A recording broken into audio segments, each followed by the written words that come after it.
नमस्कार। भारत की जनता, चाहे वो दक्षिण भारत की हो या वो उत्तर भारत के पहाड़ी एरिया की, इस समय प्राकृतिक आपदाओं की मार झेल रही है।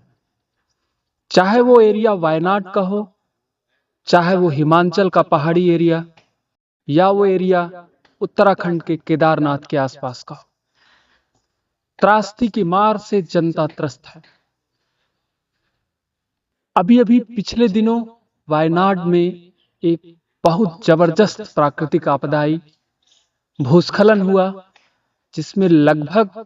सरकारी आंकड़ों के अनुसार 300 से अधिक लोगों की मृत्यु हो गई। लैंडस्लाइड और उसके साथ साथ 300 से अधिक जिंदगियां तबाह हो गई। ऐसी प्राकृतिक आपदा जिसने मौका ही नहीं दिया लोगों को संभलने का।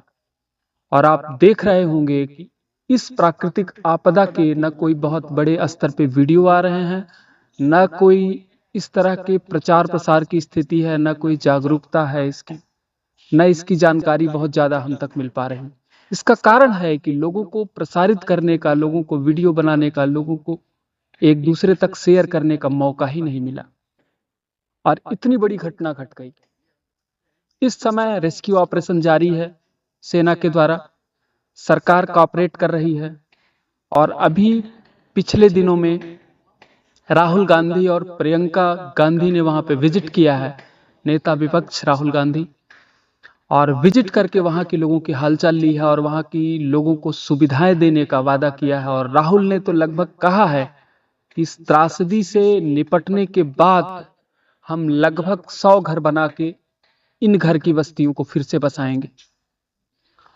वहीं अगर हम देखें तो सेंट्रल गवर्नमेंट का इस पे कोई बड़ा बयान नहीं आया है या किसी बड़े मंत्री का कोई भी ऐसा स्टेटमेंट आपको सुनने को नहीं मिला है। गवर्नमेंट सिर्फ और सिर्फ संसद चला रही है और संसद में सिर्फ अपना बचाव कर रही है कि किसी तरह से अपनी साख बचाई जाए, अपने लोगों को बचाया जाए। और जो भी क्रियाएं प्रतिक्रियाएं विपक्ष के द्वारा की जा रही हैं, उसका किस तरह से जवाब दिया जाए। हिमाचल में अभी कल बादल फटने और पहाड़ धंसने की घटना सामने आई, जिसमें लगभग 21 एकड़ के आसपास तक की जमीन प्रभावित हुई है। हम आपको बता दें कि जब भी बादल फटते हैं और पहाड़ टूटते हैं, पहाड़ धंसते हैं, तो पहाड़ के बड़े बड़े चट्टान एक दूसरे से टकरा करके आसपास के घर, बस्तियां और घरों की दीवारों को तबाह कर देते हैं। और उस समय न जनता को इतना खबर रहती है, न आसपास की आबादी को कि लोग उससे बच सके या उससे बचने का कदम उठा सके, क्योंकि ये प्राकृतिक आपदा किसी को बता के नहीं आती है। और इस प्राकृतिक आपदा का शिकार, प्राकृतिक आपदा से प्रभावित क्षेत्रों में किस किस तरह से लोग हुए हैं,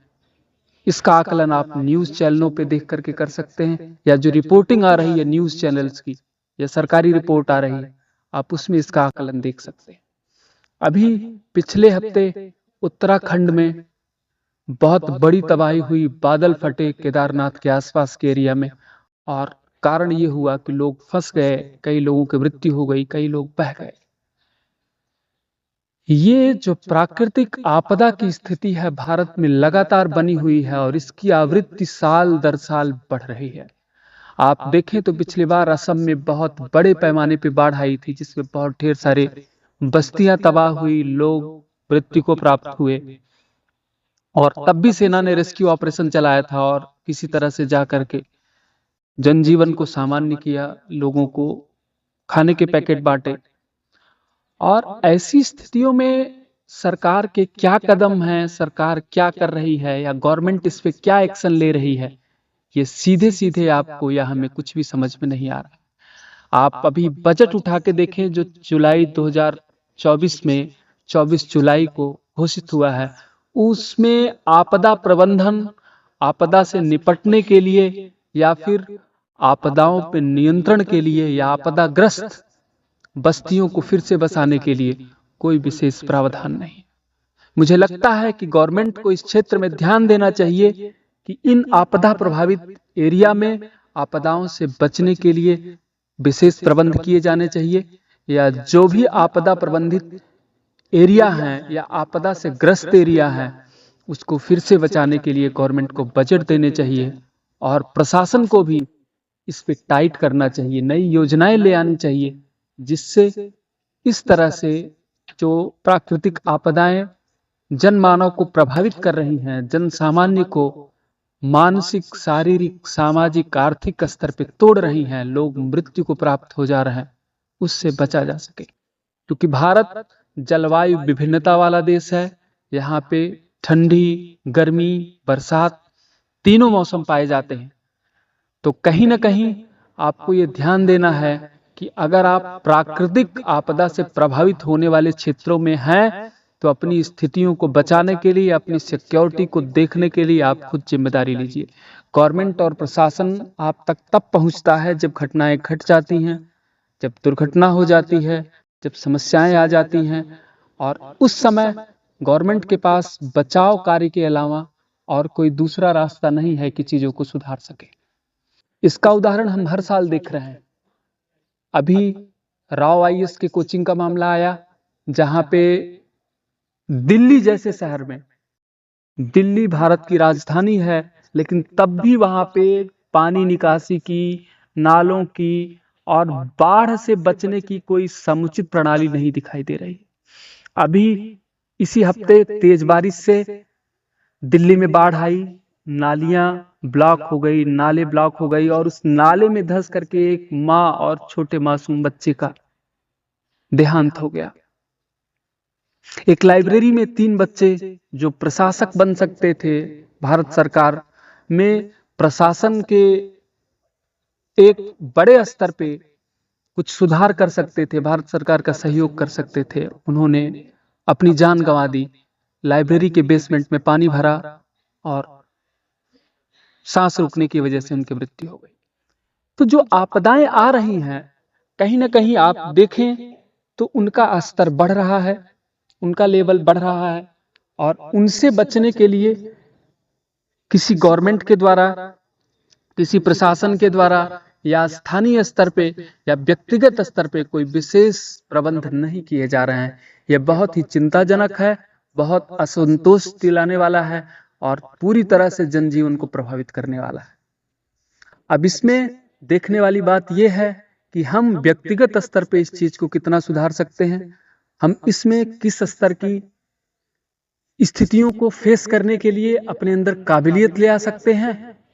ये सबसे महत्वपूर्ण कदम है। और इसके लिए गवर्नमेंट को भी नियम बनाने चाहिए और प्रशासन को भी हमारा सहयोग करना चाहिए, ताकि हमारा जो समाज है, हमारा जो देश है और देश के विभिन्न एरिया हैं जो आपदाओं से प्रभावित होने की स्थिति में है, चाहे वो भूस्खलन की आपदा हो, बाढ़ की आपदा हो, जमीन धंसने की आपदा हो, लैंडस्लाइड की आपदा हो, या फिर भूकंप की ही आपदा हो,